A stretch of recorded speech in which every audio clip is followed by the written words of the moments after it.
आता बातम्या पाहूया विस्ताराने। सुरुवातीलाच बातमी आहे पावसासंदर्भात। मुसळधार पावसामुळे मुंबईमध्ये अनेक ठिकाणी पाणी साचलेलं आहे। पाणी साचल्यानं रस्ते आणि रेल्वे वाहतुकीवर याचा परिणाम झालाय। मुंबईतल्या अनेक सखल भागात पाणी साचलं। पाणी साचल्यामुळे मुंबईकरांचे हाल झाले। ही दृश्य आपण पाहतोय मुंबईतील अंधेरी, हिंदमाता, वडाळा, गांधी मार्केट, दादर पारसी कॉलनी आणि परळ स्थानक या परिसरामध्ये पावसाचं मोठ्या प्रमाणात पाणी साचलं होतं। त्यामुळे जनजीवन विस्कळीत झालं। ठिकठिकाणी पाणी साचल्यामुळे मुंबईकरांचे मात्र हाल झाले। गेल्या 3 ते 4 दिवसांपासून पाऊस बरसतोय, मात्र रात्रीपासून मुसळधार पावसाला सुरुवात झाली आहे। त्यामुळे मुंबईतल्या अनेक भागात पाणी साचले।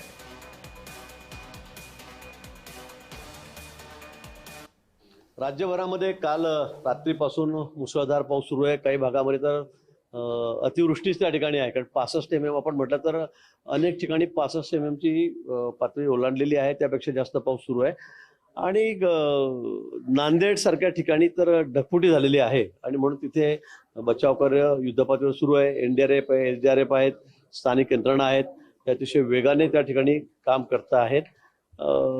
काही गावामध्ये काही लोक अडकलेली होती, त्यांनाही बाहेर काढण्यात आलेली आहेत। 4-5 लोक 5 लोक जवळपास बेपत्ता आहेत, अजून नक्की सांगता येत नाहीत, त्या घरामध्ये का तिथपर्यंत जाता येत नाही आणि म्हणून त्यांचे शोधकार्य सुरू आहे।